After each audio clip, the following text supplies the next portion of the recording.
Yang terhormat Bapak-Bapak, Ibu-Ibu, salam Pancasila. Bapak-bapak, Ibu-Ibu yang melihat video saya ini, tolong jangan lupa subscribe, like, dan di-share. Sifatnya gratis.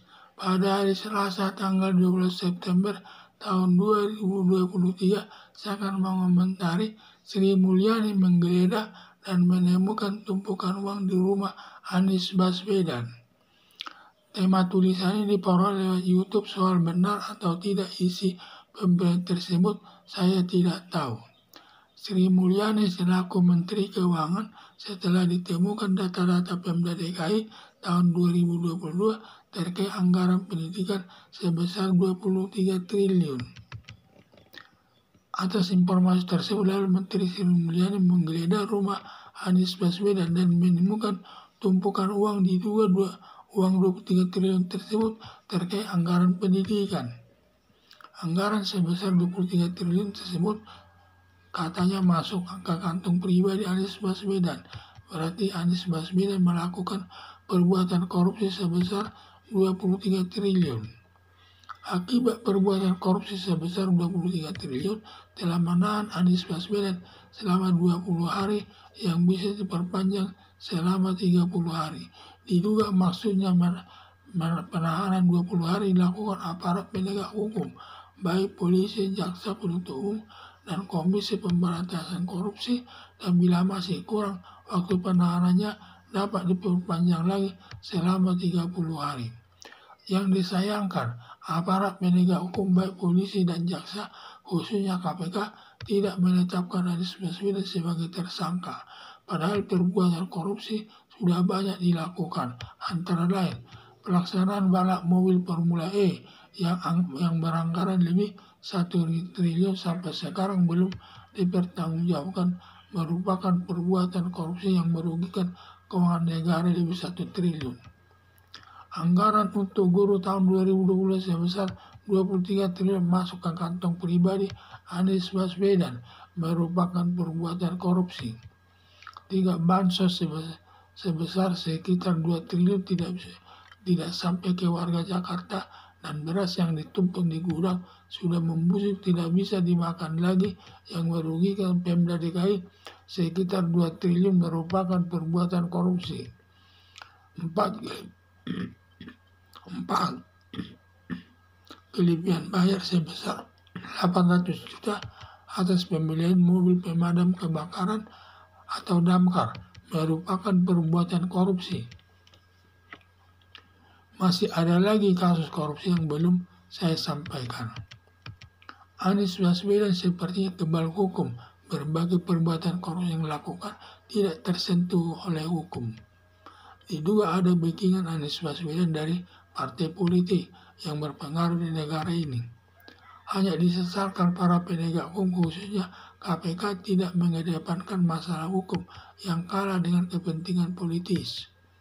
Harapan saya, para penegak hukum, khususnya KPK, lebih mengedepankan penegakan hukum dalam menindak Anies Baswedan atas perbuatan korupsi yang dilakukan agar sejalan dengan pernyataan negara Indonesia sebagai negara hukum, bahwa hukum itu sebagai panglima atau tertinggi dari seluruh lembaga negara.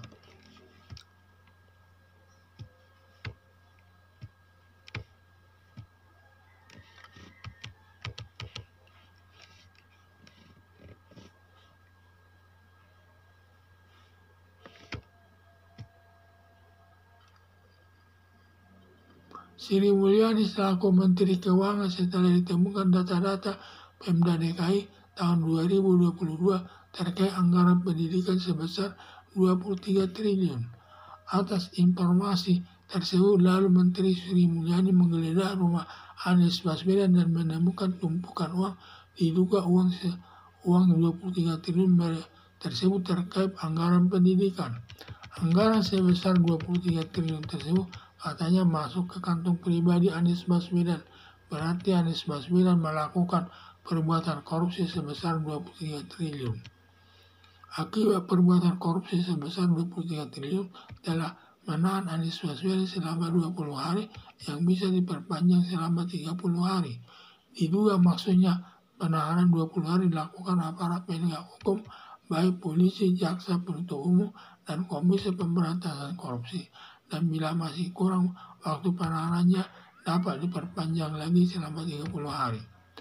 Yang disayangkan aparat penegak hukum, baik polisi dan jaksa, khususnya KPK, tidak menetapkan Anies Baswedan sebagai tersangka. Padahal perbuatan korupsi sudah banyak dilakukan, antara lain pelaksanaan balap mobil Formula E yang beranggaran lebih 1 triliun sampai sekarang belum dipertanggungjawabkan, yang merugikan Pemda DKI lebih 1 triliun yang merupakan perbuatan korupsi. Anggaran untuk guru tahun 2022 sebesar 23 triliun masuk semua ke kantong pribadi Anies Baswedan, merupakan perbuatan korupsi. Bantuan sosial atau bansos sebesar 2 triliun tidak sampai ke warga Jakarta, dan beras yang ditumpuk di gudang sudah membusuk, tidak bisa dimakan lagi, yang merugikan Pemda DKI sekitar 2 triliun, merupakan perbuatan korupsi. Kelebihan bayar sebesar 800 juta atas pembelian mobil pemadam kebakaran atau damkar merupakan perbuatan korupsi. Masih ada lagi kasus korupsi yang belum saya sampaikan. Anies Baswedan sepertinya kebal hukum. Berbagai perbuatan korupsi yang dilakukan tidak tersentuh oleh hukum. Diduga ada backingan Anies Baswedan dari partai politik yang berpengaruh di negara ini. Hanya disesarkan para penegak hukum, khususnya KPK, tidak mengedepankan masalah hukum yang kalah dengan kepentingan politis.